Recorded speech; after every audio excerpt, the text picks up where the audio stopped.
Bismillahirrahmanirrahim. Adab berwudu.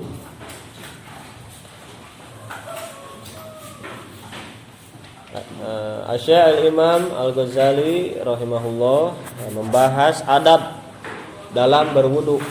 Di mana adab di sini adalah meliputi tuntunan dari yang wajib sampai yang sunnah atau yang dianjurkan para ulama. Ya.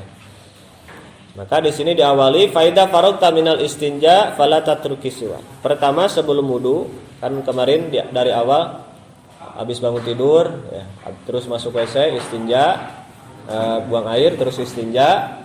Nah, habis istinja jangan lupa jangan tinggalkan siwak, menyikat gigi ya.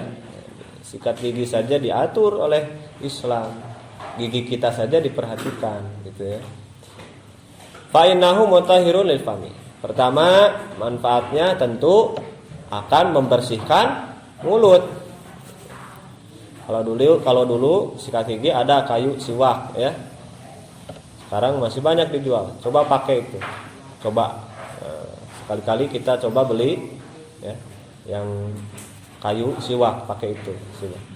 Atau kalau enggak ada ya sikat gigi dengan apapun yang kasar ya, kalau sekarang sudah ada alatnya langsung sikat gigi. Terus ada juga pasta gigi yang memang bahannya dari siwak ya. Nah itu kita sikat gigi dengan siwak, mensiwak gigi kita atau mulut kita dibersihkan, karena satu membersihkan mulut dan ternyata itu bisa mendatangkan keridhaan Allah, juga menyebabkan setan marah gitu ya, memusuhi kita. Memang harusnya seperti itu. Kalau Allah suka berarti setan tidak suka. Selalu seperti apa? Bertolak belakang. Kalau kita sedang ada dalam bimbingan Allah berarti jauh dari setan. Kalau kita jauh dari Allah berarti dekat ke setan. Kalau Allah ridho berarti setan marah. Nah, kalau setan ridho Allah marah. Itu. Maka ketika siwak mendatangkan keridhaan Allah, maka setan akan marah. Bahkan di sini dibahas disebutkan bahwa sholat 2 rakaat dengan bersiwak lebih utama dari min sab'ina sholatan bila siwak, dari 70 sholat tanpa siwak. Ini satu siwak lebih baik daripada 70 sholat tanpa siwak. Tapi bukan berarti ini saldo kuota. Habis itu pakai siwak terus sholat 70 kali jadi 70 waktu tidak sholat. Jangan, bukan seperti itu. Ini dengan dalam membahas nilai sholat dengan siwak itu lebih baik daripada sholat tanpa siwak. Jadi sholat tenyikat heula. Jadi mau sholat itu sikat gigi dulu. Bahkan Rasul meriwayatkan, kalaulah tidak memberatkan kepada umatku, maka akan saya perintahkan semuanya untuk bersiwak tiap-tiap sholat. Saking pentingnya siwak, sampai berarti berapa kali kalau sholat wajib berarti 5 kali, berarti minimal 5 kali. Kalau kata dokter gigi kan cuma 2 kali ya, sebelum tidur dan bangun tidur, pagi-pagi dan malam. Islam lebih hebat lagi protokol kesehatannya ya, sudah dari dulu. Makanya seharusnya yang paling bersih, yang paling rapi itu adalah orang Islam. Cuma stigmanya kan ya rusak sekarang. Termasuk santri juga kan identiknya, wah jadi santri mah wudhu. Ya. Tidak diterima jadi santri sampai wudhu. Kalau udah wudhu berarti udah diterima, diakui santri. Itu tidak ada dalilnya itu. Jadi sekali lagi, tadi nilai siwak itu lebih baik daripada sholat 70 rakaat. Tapi bukan berarti mengalahkan sholat berjamaah. Karena kalau sholat berjamaah kan 27 derajat. 1 derajatnya dalam sholat berjamaah itu bisa mengalahkan sholat berpuluh-puluh 70 rakaat dengan bersiwak. Jadi derajatnya beda gitu ya. Jangan jadi dalil. Misalnya kita sholat berjamaah terus tidak pakai siwak. kita sholat sendiri tapi pakai siwak, terutama untuk laki-laki lebih baik, tetap yang lebih baik itu berjamaah meskipun tanpa siwak. Makanya harus tahu pilih-pilih mana yang lebih penting. Jangan kita bela-belain sikat gigi terus berjamaah ketinggalan. Kalau mau cari yang lebih utama dari yang utama, ya. Yang utama dari yang utama. Nah, tapi ternyata kan bahasa Rasul ini laula ya, kalaulah tidak memberatkan. Berarti Rasul tahu kita ini malas. Benar kan? Kalaulah diwajibkan berarti banyak dosa, benar. Berarti banyak yang disiksa karena gak sikat gigi, karena gak siwak. Nah, untunglah cuma sifatnya sunnah buat kita ya yang malas, untung itu.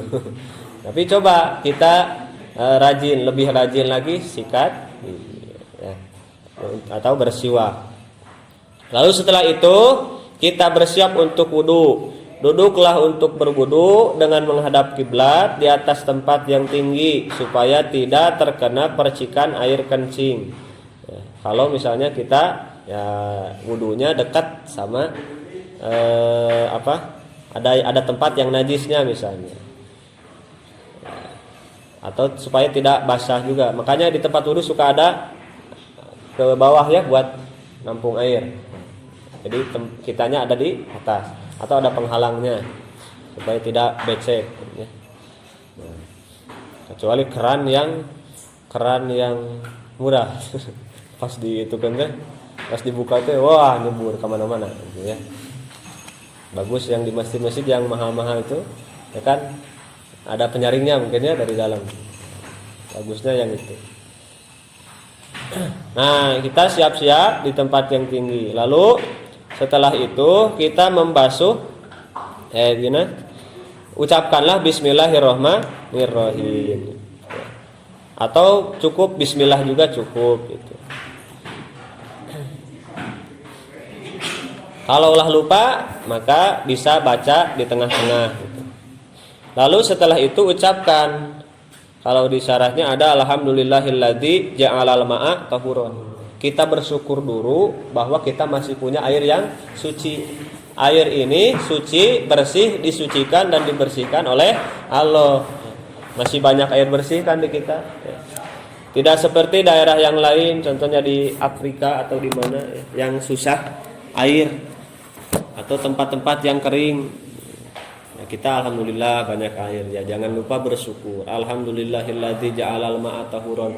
Ya Allah, segala puji bagimu, segala puji bagi Allah yang telah menjadikan air ini suci. Lalu kalau di kitab Al-Adhkar ada doa Rabbi a'udzubika min hamazati syayatin wa a'udzubika min rabbi ayyahdurun ya. Sama di Al-Adhkar juga ada. Di sini juga disebutkan ya. Intinya artinya ya Allah, ya Tuhanku, ya Rabbi, aku berlindung kepadamu, a'udzubika min hamazati syaiton, dari hamazati syaiton, dari kejelekan-kejelekan setan atau bisikan-bisikan setan, bisikan iblis ya. Dan aku berlindung dari kehadiran mereka kepadaku. Rabbi ayah durun. Jadi kalau setan itu selalu ada di sisi kita ya. Jadi kalau ada yang bilang aku akan selalu ada di sisimu, berarti setan. Itu bisa setan, bisa malaikat ya. Kalau udah nikah, udah akad ya, bahasa seperti itu berarti halal, berarti berpahala. Oh, berarti dialah malaikat kita. Tapi kalau belum halal, tidak sesuai syariat, berarti setan itu ya, yang bicara seperti itu. Makanya balas aja a'udzubillahi minasyaitonirrajim. Kalau ada yang nggak jelas kayak gitu. Lalu setelah itu kita cuci dua tangan. Dan yang dimaksud yadain, ya kan kalau yad secara bahasa asalnya kan yad itu dari sini sampai sini. Jadi maksudnya kita cuci membasuh tangan itu tidak sampai sini sebetulnya. Di syarahnya ada kaffaika, ya, telapak tangan, ya, sampai pergelangan tangan. Maksudnya ini sampai sini aja. Takutnya ada yang nyangka Imam Nawawi ya sampai sini. Tapi kalau gak basah gak apa-apa juga, tidak dilarang. 3 kali basuh dulu tangan. Jadi adab di sini mencakup sunnah dan wajib ya. Yang sunnah dan yang wajib anjuran. Dan tidak dijelaskan mana fardu mana sunnah. Ini karena kitab akhlak. Kita langsung cari yang terbaik kalau kitab ini. Itu. Nah, terus kita basuh tangan kita 3 kali. Nah, ini ada doanya ternyata. Apa? Allahumma sebelumnya ya, sebelum kita masukkan wadah atau kita sebelum tangan kita masuk ke air, itu doa Allahumma ini as'alukal yumna wal barokata wa a'udzubika minasyu'mi wal halaka. Nanti banyak tiap gerakan itu, tiap basuhan itu ada doanya. Nah, usahakan ya kita hafal, kita ajarkan juga. Tapi ingat, doa ini sebetulnya tidak ada keterangan dari Rasul gitu ya.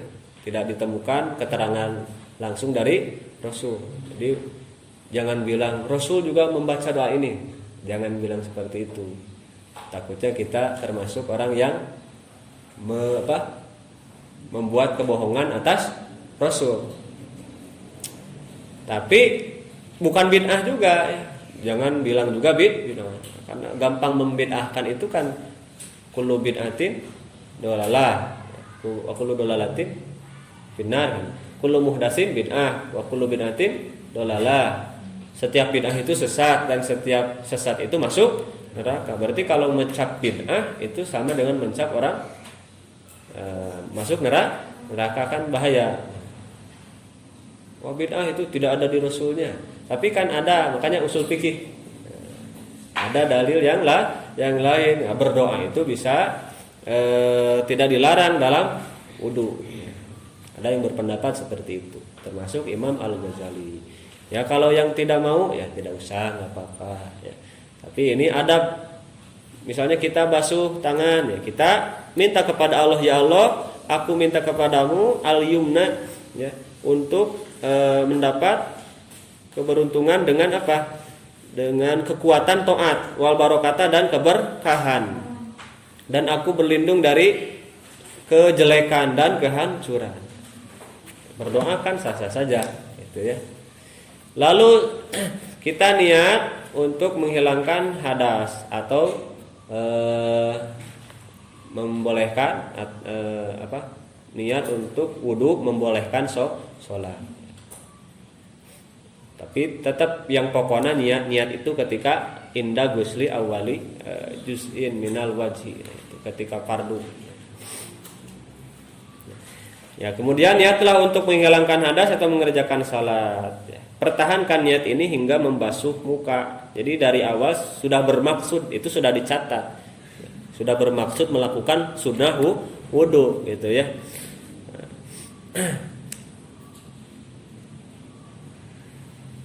Jadi di kitab ini disebutkan kalau di Marokil tidak mengapa bila niat menghilangkan hadas dilakukan sejak awal basuhan kedua telapak tangan. Ya. Meskipun sunnah-sunnah yang sebelumnya tidak menghilangkan hadas, gitu ya. Jadi niatnya sunnah saja. Lalu intinya ambillah air dengan kedua tangan, berkumurlah 3 kali hingga ke ujung tenggorokan. Berkumurlah 3 kali. Dari dibalagohkan, dibangetkan. Ya. Kumur-kumurnya tidak pelan-pelan, maksudnya betul-betul dibolak-balik hingga terasa air itu membersihkan mulut sampai ke ujung tenggorokan. Itu kalau kita tidak saum. Kalau saum jangan, hati-hati takut tertelan ya. Hati-hati ada yang sengaja wudunya di kamar mandinya lama, ternyata keluar kamar mandi seger. Ternyata habis minum. Nah, harus curiga tuh yang kayak gitu ya. Habis ngapain ya. Jangan-jangan habis minum. Nah, berkumurlah 3 kali hingga ke ujung tenggorokan, kecuali engkau sedang puasa, maka berkumurlah dengan lembut. Kalau puasa ya kumur-kumurnya biasa aja, yang lembut. Nah, kumur-kumur sambil baca doa. Ini doa kumur-kumur. Allahumma a'inni ala tilawati kitabika wa kasratid dzikri laka. Cirian doa anakku ya. Allahumma a'inni ala tilawati kitabika wa kasratid dzikri laka. Artinya apa? Ya Allah, aku memohon pertolongan supaya aku bisa senantiasa membaca kitab-kitabmu dan banyak mengingatmu. Kalau kita masih malas, saya tuh malas baca Quran tuh malas, baca menghafal Quran tuh malas. Ya kita baca doa ini supaya kita dimudahkan untuk bergerak, untuk bisa baca. Atau sebagian doa yang lain di dalam al-adhkar, Allahumma askini min haudi nabiyyika ka'san ladma'u ba'dahu abadan. Ada lagi doa yang lainnya, ya Allah berilah aku minum dari telaga nabimu segelas sehingga aku tidak haus untuk selama-lamanya. Hebat. Jadi kalau lagi kumur-kumur, doanya yang berkaitan dengan mulut, yang dengan lisan. Lisan ini kan untuk membaca, untuk berzikir ya. Maka kita minta tolong agar bisa senantiasa membaca kitab Allah dan berzikir kepada Allah. Atau bisa mengucapkan Allahumma inni ala dzikrika wa syukrika, ya Allah tolonglah aku dalam mengingatmu dan mensyukurimu, bisa. Lalu kemudian ambil air untuk membasuh hidung, dihirup airnya 3 kali ya. Air 3 kali, kecuali sekali lagi dalam keadaan puasa. Kalau puasa tidak usah keras-keras. Keluarkanlah air dan kotoran dari hidung ya, dengan jari kelingking. Pakai jari kelingking sambil mengucapkan di waktu beristinsya, Allahumma aujidli raihata jannah wa anta anni radin. Ya Allah, apa? Arihni ya, atau aujidni bisa. Berilah aku apa? Bau surga sehingga engkau ridho kepadaku. Kan alat penciuman itu hidung. Dengan hidung kita mencium bau-bauan ya. Mau bau yang harum atau bau yang jelek. Nah, yang penting kita di akhirat bisa mencium bau surga. Surga itu bisa tercium dari jarak yang sangat jauh. Harum surga itu.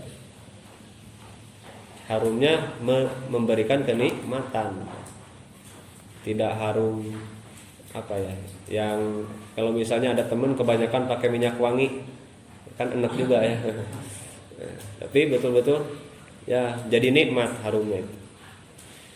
Terus ketika mengeluarkan air kita berlindung, ya Allah, Allahumma inni a'udzubika min rawaihin nar wa su'iddar. Aku berlindung kepadamu dari bau api neraka dan tempat tinggal yang buruk. Allahumma inni a'udzubika min rawaihin nar wa su'iddar. Setelah itu basuh muka, membasuh muka. Sebelumnya insya Allah lah sudah paham. Ingat-ingat dulu yang fardu mana yang sunnah mana. Jadi yang fardu tetap yang berapa? 6. Itu sepakat lah. Sudah tidak usah didebat lagi gitu ya. Yang fardu itu yang 6, niat, membasuh muka, terus kedua tangan, ngusap kepala, terus kaki ya, terus tartib, tidak boleh diacak ya. Tidak boleh kaki dulu baru kepala, tidak boleh. Itu tartib. Jadi pokoknya. Jadi selain itu, kalau ada yang disebutkan di sini, selain dari 6 itu hukumnya apa? Ya, ini dalam kitab ini dilaksanakan baik, sangat baik kalau kita laksanakan. Cuma kita lihat waktu juga ya. Nah, ini dilaksanakan baik deh. Kita sebelum sholat, sebelum adzan itu kita sudah siap-siap sehingga bisa dilaksanakan semuanya. Minimal atau seumur hidup sekali kita baca semuanya ya. Atau mungkin setahun sekali, atau sebulan sekali, atau seminggu sekali ya. Jangan sampai kita baca kitab ini tidak pernah melaksanakan sama sekali gitu. Seluruh yang diucapkan itu dinasihatkan. Nah, karena ini kan bidayatul hidayah ya, dohirnya hidayah, permulaan hidayah, dohirnya takwa. Kita tunjukkan kita itu butuh pertolongan Allah, sehingga dalam tiap wudu pun kita memohon kepada Allah, tiap gerakan gitu, untuk dilindungi. Ketika misalnya basuh wajah, sudah tahulah batasan wajah dari atas apa? Dari mulai apa? tumbuhnya rambut. Secara umum ingat, kalau misalnya yang keluar dari keumuman, misalnya memang dari kecil tidak ada rambutnya, ya, atau memang botak. Dari mana? Apakah semuanya dianggap wajah? Tidak juga. Ya biasanya dari mana gitu ya. Atau misalnya ternyata dari sini, dan tetap aja yang diambil adalah keumumannya. Terus bawahnya sampai dagu, nah, lebarnya telinga gitu ya. Ini batasan ini harus terbasuh. Kalau bisa dilebihin dikit supaya apa? Menjaga kalau ada sedikit yang kelewat gitu. Terus apa? Doanya ketika membasuh wajah, Allahumma bayyid wajhi binurika yauma tabyatu wujuhu auliyaika. Ya Allah, putihkanlah wajahku. Ini terutama yang kurang putih wajahnya, bacalah doa ini. Tidak usah pakai Pond's, Garnier, Wardah gitu ya, Sari Pohaci, Seger Snow. Cukup berdoa ini, insya Allah wajah kita jadi terang ya. Terutama nanti di hari akhir ya, terutama yang kita minta itu di hari akhirat. Sekarang ini wajah-wajah palsu semua, cuma casing aja. Nanti kalau sudah meninggal, yang kita rawat benar-benar ini akan jadi makanan belatung. Yang asli itu adalah wajah kita ketika dibangkitkan dari kubur. Nah, itu wajah kita yang sebenarnya. Kalaulah meskipun di dunianya itu dianggap oleh orang lain tidak putih, ya, hitam, black, itu ketika di akhirat, insya Allah jadi orang yang bercahaya, bercahaya putih. Yauma tabyadu wujuhu awliyaika, di hari ketika wajah-wajah kekasihmu sangat-sangat putih. Dan janganlah engkau hitamkan wajahku ya Allah di hari ketika musuh-musuhmu berwajah hitam. Yauma taswadu wujuhu a'daika. Kalau musuh-musuh Allah nanti di akhiratnya dibuat wajahnya semuanya gosong semuanya, hitam, tutung. Ya, gitu. Nah itu, lalu setelah itu renggang diusap ya betul-betul dari tepi kepala ujung ke ujung. Terus jangan lupa rambut-rambut yang tumbuh di wajah ya. Ada berapa tuh? 4. Alis, kumis ya, bulu mata, jambang ya. Termasuk janggut juga. Terus wajib kalau janggutnya masih tipis-tipis, wajib tembus ke kulit si airnya masuk kulit. Kalau tebal nggak kena kulitnya nggak apa-apa, cuman harus sunahnya di sela-sela gitu ya. Renggangkanlah sela-sela jenggot yang lebat. Kalau misalnya janggut kita lebat ya. Misalnya ada yang punya cita-cita nanti kalau sudah besar atau sudah dewasa pengen memanjangkan bewok ya. Pakai olesan itu apa namanya? Yang dioles obat janggut itu. Bewok. Kemudian basuhlah kedua tanganmu ya, dari ujung jari sampai situ. Dari sini sampai sini, bukan sini ke sini. Bukan gini, air ngucur sampai, bukan gini, tapi dari sini ke sini. Dari ujung jari sampai ke siku. Dimulai dari tangan kanan, kemudian tangan kiri. Kalau tangan kiri dulu, boleh tidak? Boleh, tapi tidak dapat pahala sunnah. Sayang, soalnya gampang.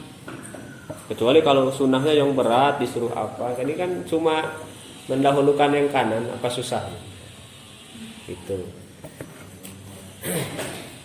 Terus kita berdoa, Allahumma atini kitabi biyamini wa hasibni hisaban yasiro.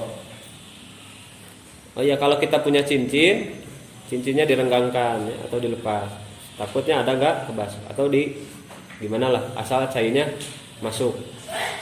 Allahumma atini kitabi biyamini. Ketika membasuh tangan kanan ucapkan, ya Allah, berikanlah kitab catatan amal dengan tangan kanan. Itu tanda orang yang selamat. Dan hisablah kami dengan hisab yang mudah. Allahumma atini kitabi biyamini wa hasibni hisaba yasir. Ketika basuh tangan kiri doa Allahumma inni a'udzubika antu tiani kitabi bisimali au min warai dhahri. Berlindung jangan menerima kitab dengan tangan kiri. Itu tanda orang yang celaka. Apalagi yang dilempar di belakang punggungnya itu. Kemudian setelah itu usap kepala. Ya, usap kepala. Kalau mazhab kita yang biasa cukup dengan mengusap kepala sebagian sedikit, ngusap sirah saeutik gitu nya. Ada bisi nunutan salah denge jadi ngusap sirah meuletik. Nah, kita salah. Ngusap sirah saeutik. Itu sudah cukup. Mengusap rambut, kalau mengusap bahasanya mengusap rambut harus rambut yang ada di kepala. Jangan ketika punya rambut panjang sampai ke sini ke punggung, kita usap rambut yang di sini. Harus rambut yang ada di kepala karena bahasanya juga rambut kepala atau ngusap kepala yang ada rambutnya ya. Jadi bahasanya sudah pas mengusap kepala. Kalau bahasanya mengusap rambut, kasihan yang nggak punya rambut. Jadi nggak bisa wudu ya. Jadi bahasanya mengusap kepala. Jadi yang punya rambut pun harus rambut yang ada di kepala ya. Paham tuh? Tuh. Terus setelah itu, nah kalau di sini sunnahnya adab yang paling baik itu mengusap semuanya. Jadi diratakan. Bahasa kitabnya apa? Istauib ya. Mana istauib diratakan dengan kedua tangan ya. Jadi tangan ditempatkan di depan kepala, terus diputar ke sini gitu. Terus balik lagi ke depan, itu 1 kali. Nah, ulang lagi sampai 3 kali. Intinya rata. Tangan kita yang basah diusapkan ke kepala 3 kali, rata semuanya seluruhnya. Itu sunnah yang paling baik ya. Tapi kalau perempuan jangan maksakan kalau misalnya di tempat umum. Karena ada lebih madarat terbukanya aurat ya. Makanya harus ada kalau pergi-pergi ada kerudung khusus wudu ya. Atau mungkin kita masukkan jari kita, jangan dilepas. Itu yang banyak yang tidak paham, yang fakir ilmu, yang jahil, orang bodoh ya, orang awam, yang harus kita yang jadi tanggung jawab mungkin ya, yang tidak paham, jangan kita benci. Ada orang wudu sholat ya, tapi tidak menutup aurat. Sholatnya 5 waktu berapa jam? 1 jam mungkin. Kalau 5 waktu 10 menit. Kalau 5, kalau 1 waktu 10 menit, berarti kalau 50 menit ya hampir 1 jam lah. Lempengkeun we sajam. Jadi ibadahnya 1 jam. Kalau ibadahnya dianggap cuma sholat aja, sisanya dia buka aurat. Coba buka aurat itu dosa. Na'udzubillah. Jadi 23 jam buka aurat, 1 jam ibadah. Kalau dagang itu udah rugi berlipat-lipat. Bener gak? Kita jualan. Kita misalnya jualan untung 1.000 tapi punya hutang 23.000. Untung enggak? Enggak, bangkrut itu namanya ya. Makanya harus hati-hati. Kita membaguskan wudu tapi aurat terbuka. Tapi baiknya ada yang khusus ya. Kalau bangun masjid, mudah-mudahan ada di antara kita yang jadi agnia bisa bangun masjid ya. Yang bangun masjid itu, makanya Islam itu tergambar dari pembangunan masjid. Dalam pembangunan masjid itu dilibatkan ahli arsitektur, dilibatkan ahli keuangan, ya, dilibatkan juga ahli ekonomi, dilibatkan ahli ilmu, jelas itu ahli agama dan ahli adab juga.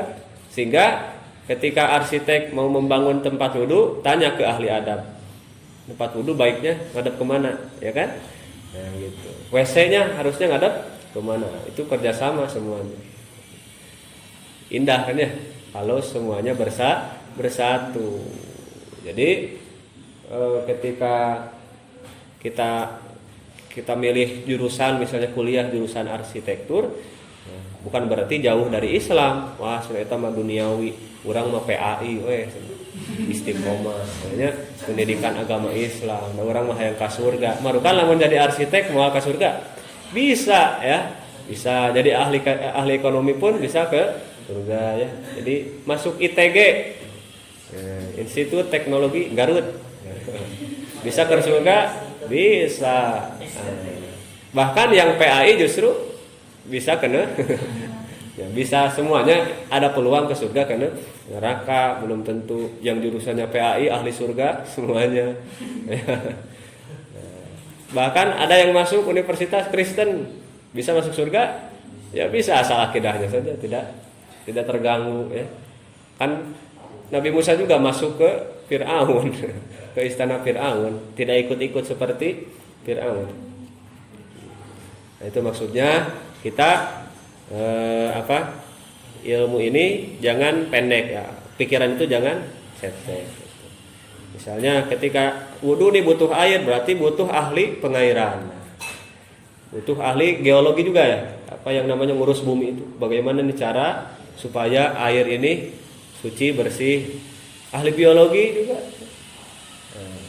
Makanya kita itu santri alisan itu dididik ya, ada yang sekolah jurusan beda-beda tidak masalah, yang penting apa, ada satu visi yang sama, memajukan agama Allah, mengakbarkan agama Allah itu. Terus ketika kita mengusap rambut, Allahumma baca doa, Allahumma ghoshini birahmatika wa anzil alayya barokatika wa adillani tahta dhilli arsyika yauma la dhilla illa dhillu. Ya Allah, penuhilah aku dengan rahmatmu, turunkanlah kepadaku berkahmu, naungilah aku di bawah naungan arasmu ya. Lalu di hari di mana tiada naungan kecuali ada naunganmu saja, tidak ada nanti yang bawa payung hari kiamat. Itu tergantung amal masing-masing. Yang dinaungi oleh Allah itu terserah Allah, sesuai dengan amal manusia masing-masing, karena Allah tidak zalim terhadap hambanya gitu ya. Itu.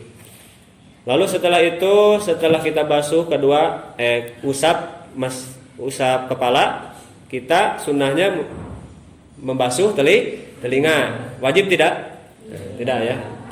Jadi selain yang fardu tadi itu hukumnya sunnah. Tapi sekali lagi kita lakukan yang terbaik. Ini ukurannya yang terbaik. Kita usap telinga luarnya ini sama dalamnya gitu ya. Dengan memasukkan jari telunjuk ke dalam telinga, terus diputar. Terus kita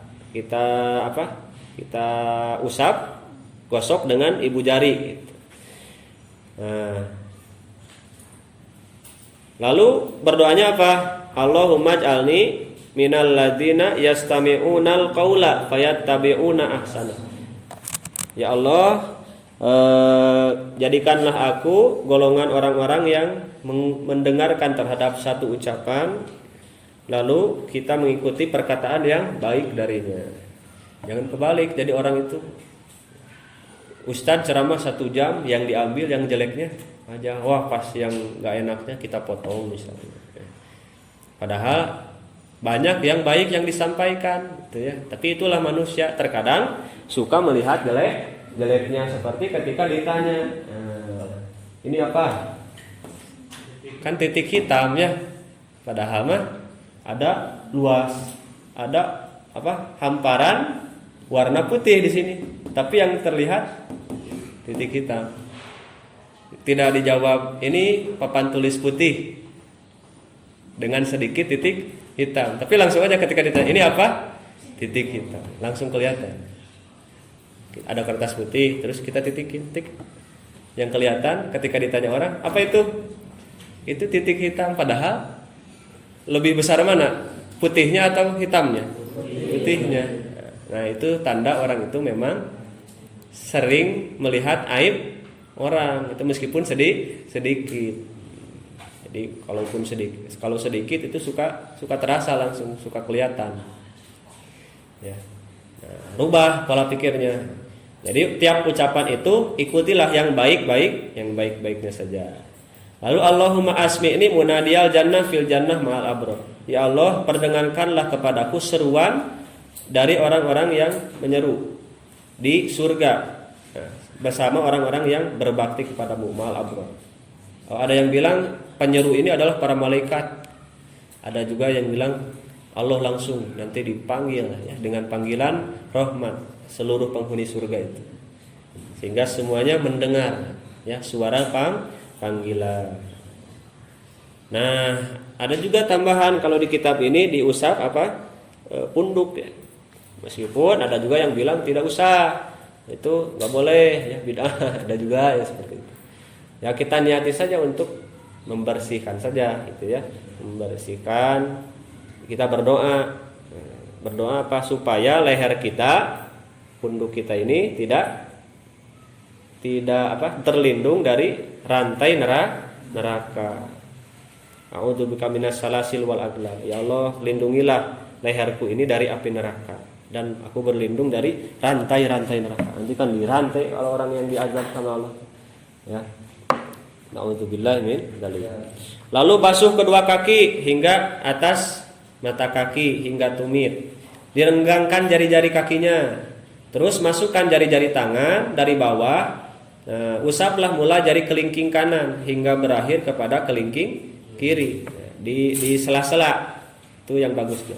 Maksudnya jari-jari ini dimasukkan ke sini di sela-sela hingga betul-betul bersih. Apalagi yang pekerja kasar ya, tukang bangunan ya, atau yang kerjanya di kebun kan suka terselip-selip tanah, itu insya Allah bersih. Sampai segitunya Islam mengajarkan kebersihan. Sela-sela jari pun diperhatikan ya. Itu. Terus kita berdoa, ya Allah, Allahumma sabbit qadami ala siratil mustaqim ma'a qadami ibadikas sholihin. Ya Allah, tetapkanlah kakiku ini, telapak kakiku ini di atas jalan yang lurus bersama para hambamu yang soleh. Lalu kita ketika membasuh kaki kiri kita berdoa, Allahumma inni a'udzubika antazilla qadami ala sirat finnar yauma tazillu aqdamul munafikin. Ya Allah, aku berlindung kepadamu agar kakiku tidak tergelincir di atas sirat ke dalam api neraka bersama kaum munafik. Na'udzubillahi min dzalik. Ketika baca doa, ketika basuh kaki kiri kita berdoa supaya tidak tergelincir gitu ya. Nah, setelah itu singkatnya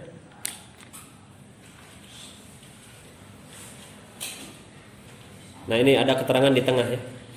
Doa ketika membasuh anggota tubuh, Syekh An-Nawawi mengatakan tidak ada keterangan dari Nabi Shallallahu Alaihi Wasallam mengenai hal itu. Jadi kitab ini pun memberikan keterangan ya di tengahnya. Terus tetapi semua itu adalah doa-doa yang diriwayatkan dari para salafus saleh.